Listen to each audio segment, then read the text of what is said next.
Yes, of course. Yes. Yes. Yes. Bad. But Fight. Discuss. Discuss. The intervention just now are related to the topic today, which is managing conflict. So generally, we all know what is conflict, but we can't really specifically define it.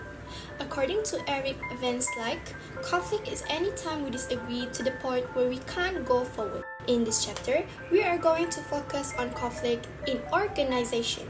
Basically, there are three views regarding this topic.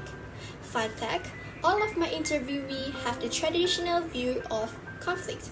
So what is traditional view of conflict? So the first one is traditional view, which this perspective assumes that conflicts are all bad and negative. And the second one is human relation view. This view was popular from the 1940s up till 1970s.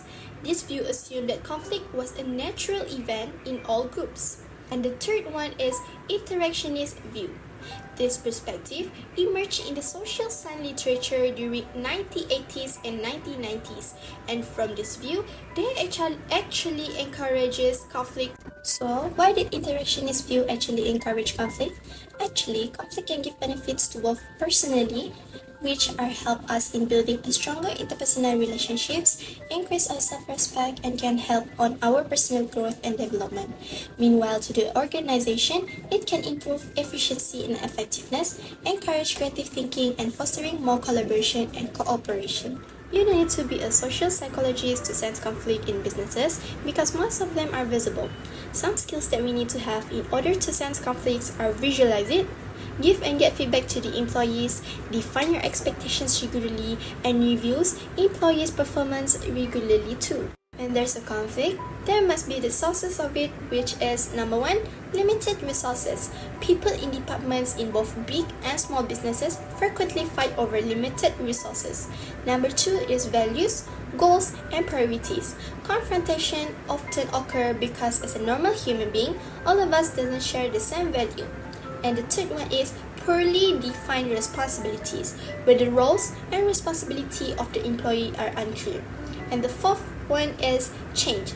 Changes in an organization can induce anxiety, uncertainty, and conflict too. And the last one is human drives for success.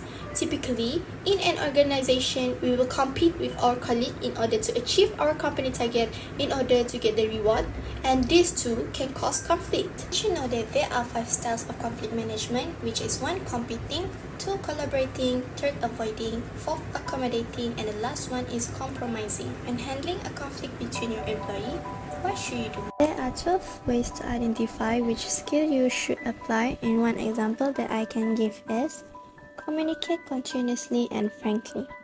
Don't listen from inside out. Imagine that Joy, the one with the blue hair, is the manager in the organization, and every morning, the first thing that she did is communicate with her employee, which is the other character, about what they should do during the day. The purpose of communicating in this context is in order to check on everyone's progress, make employee feel involved, and it actually can help in lessen the tension in the company. And the most important part is, you need to bear in mind that we can also become the problem, and what can we do about it? First thing first, don't look for slights. Not everything unusual in our lives are negative. Then, acknowledge your anger. Your feelings are valid and don't ignore it or else it can become worse. And third, know what is provoking you and don't be infected by someone else's anger. Just because they are angry doesn't mean you need to return the same energy to them. And the fifth one is take a breather, or you could write a letter in order to cool yourself down to make sure your anger is still manageable. And the last one is find someone you trust to talk to. I know it's hard to keep everything to yourself, and sometimes you need a shoulder to rely on, and it's not a bad thing though.